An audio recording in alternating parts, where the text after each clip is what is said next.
Hello everybody and welcome back to the Silicon Nubian YouTube channel where we do all things tech. Today, as promised some months ago, we're having a review of 3 earbuds that I personally own and a high definition media player that I also own.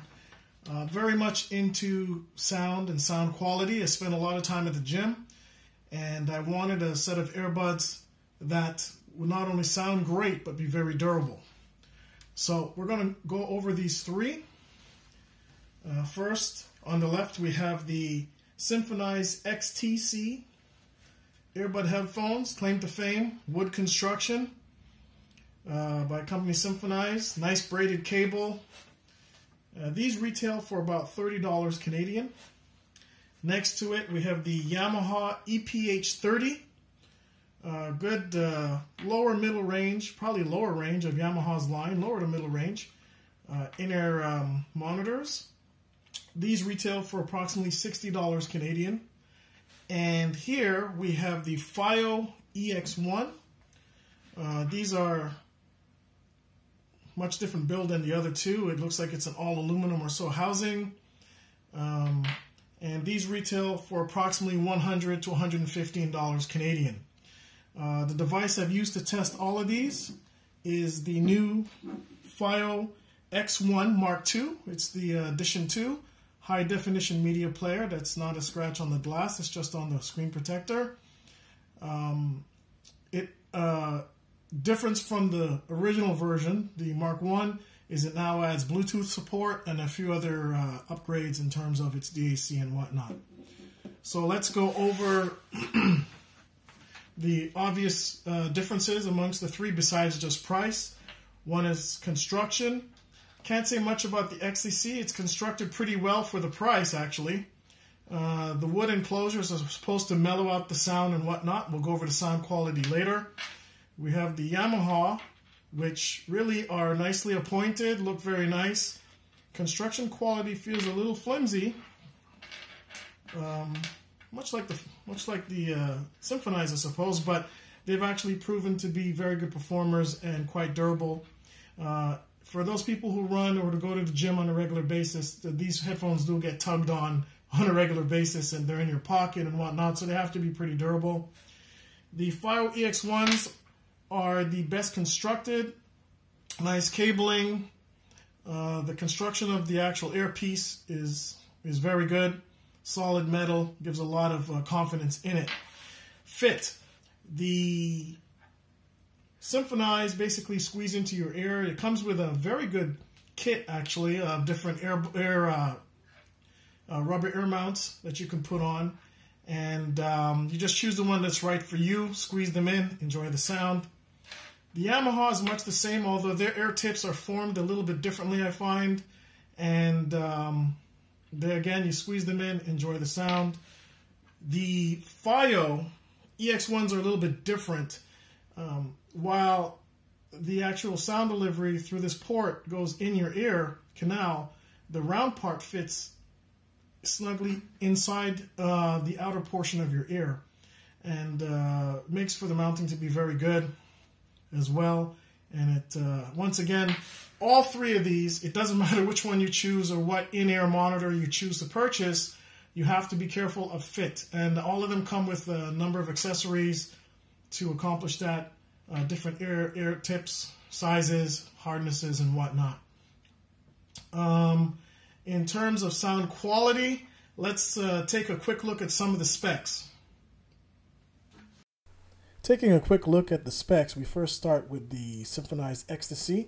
8mm driver, sensitivity 101, pretty high impedance 16 ohms, frequency response 18 to 22 kilohertz. The HP30 gives us a slightly larger driver at 9mm, frequency range again 20 to 21 with a higher sensitivity of 110.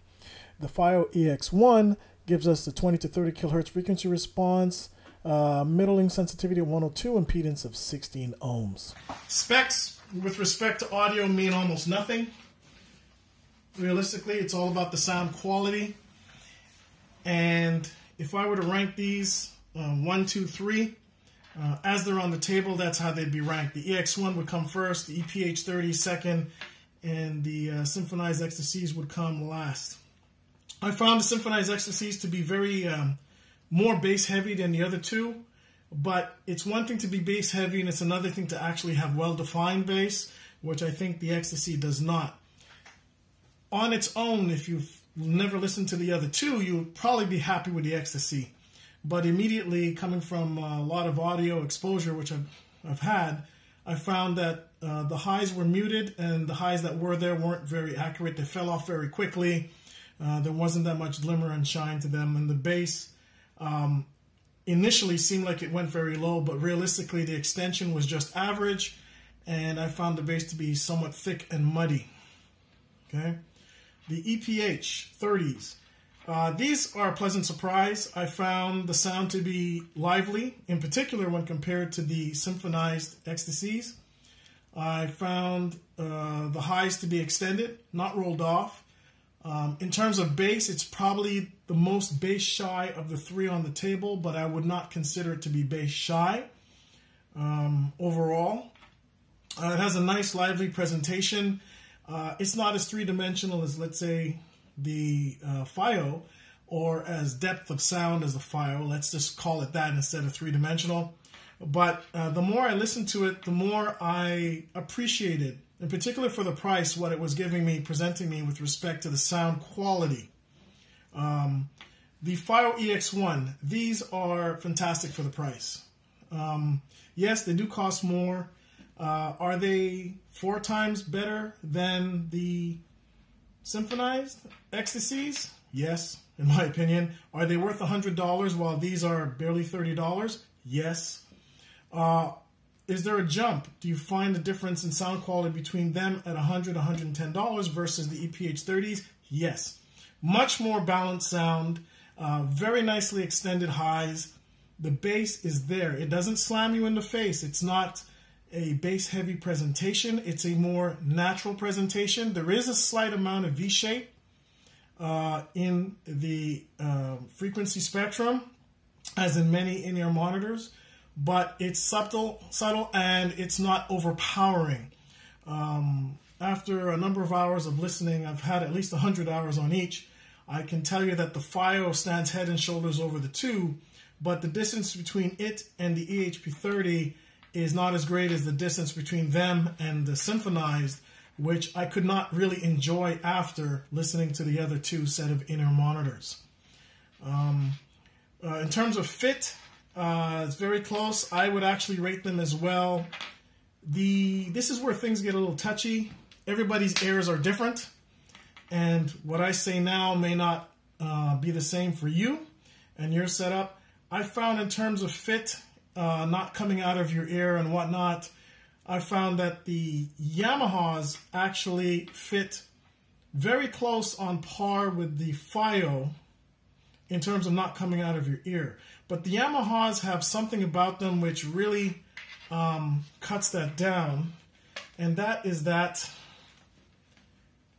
the left and right have different length wires connecting them, as you can see. I don't know why this is done. It's still done. I guess they expect you to wear it on one side of your body, so they would have one wire longer than the other. But I just find occasionally that it becomes very distracting and it pulls for no reason. And for that, I'd have to take a few points off in terms of fit. The FiiO fit very well, but because of the way it fits, it's even more particular. It doesn't just count on the pressure on your inner ear canal like these others do to create a fit.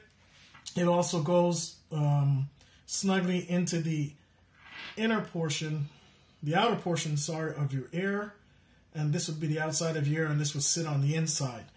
Maybe some type of add-on clip to go also to keep it in there would be better, but I find actually that they fit very well. In terms of size of tip, I find it's much more critical to find a good tip for these than the other two. So let's go on to the player now. The FiiO X1 Mark II. Fantastic. Initially, I was using a Sansa Clip Plus and loved it a lot. The FiiO came out. I got this as a gift. I had requested it. And initially I was somewhat underwhelmed. The firmware was extremely buggy. This was a new model. And I found the firmware to be very, very, very buggy. And very slow. And that's what really got me. It was a pain to use. Let's just put it like that. In particular for larger files, if you have large mixes and you want to play them, or you have large MP3s or FLAC files of a 1 hour, 2 hour long mix of music, it would actually be painfully slow to start the songs, start the tracks, painfully slow to navigate around, and that would be an issue. But FiiO have released a few updates that have more or less alleviated these problems. There's still certain issues, but it's 100% better than it was than the day I got it, and that's only over a space of a few months. Please be informed that when you buy the player, it has no internal memory of its own. It relies completely on a micro SD card for any kind of storage. So when you buy it, add on the cost of the micro SD card. Now the cost of the player is, I believe, over $100 Canadian, which is definitely more than the Clip. The Clip was a great sounding player, but the more I listened to this, to the FiiO X1 Mark II, the more I appreciated it and the sound quality. It's paired with the FiiO headphones, it's great. Paired with the Yamahas, it's great. Paired with the Symphonize, you do notice that with this player, the deficiencies of sound is something that are pushed to the forefront occasionally, unfortunately. One of the pitfalls of high-end audio or better audio is that you hear the good as well as the bad. And this really pushes to light some of the failings, but the positive aspects of the Symphonized are also shown and do come up when playing good source material. I'll give a few of the examples in the description of this video of some of the source material I use to judge the player and the headphones. Primarily when I do go to work out, I play a lot of house music, deep house music, soulful house and whatnot. But I also play some jazz. Big fan of Robert Glasper and a few other people, and that's what I play. So that's a quick rundown, an overview and review of these products. If you're looking for a pair of inner ear monitors and you have a limited budget of 100 or so, or if you're in the States, I believe these are less than 100 obviously in the United States, the FiiO EX1 should be on your short list. Trust me on that. Great pair of headphones. It's not the be-all and end-all of quality audio. It does have some slight failings. One thing about it, even though it fits in your ear in a double way, it does let in ambient sounds a bit. But part of its design does aid the spatiality of the sound, so that's one of the trade-offs. On top of that as well, in terms of resolution, it's not the be-all and end-all. There are obviously ones better, but in its price range, it's a class leader, in my opinion. The Yamahas, don't worry about them. Great, solid DHP-30s. I heard the model over this is actually quite good as well. In terms of the Symphonized, for the price, you're getting a fairly decent set of headphones. It's just not the sound signature that I find pleasing for long-term listening. And to me, it just feels like some of the source material is being robbed of the more delicate aspects of the sound. But it is been a pretty durable set of in-ear monitors, and I did get these before the other two and did use them for a few months prior. But I always knew that there was better, and I just felt I wasn't getting the full benefit of quality sound. But for the price, in their price range, they are very competitive. So that's my quick review. If you like what you see, give a thumbs up. Tell more people about the page, the YouTube channel, and comments are always appreciated. And thank you very much. See you again soon.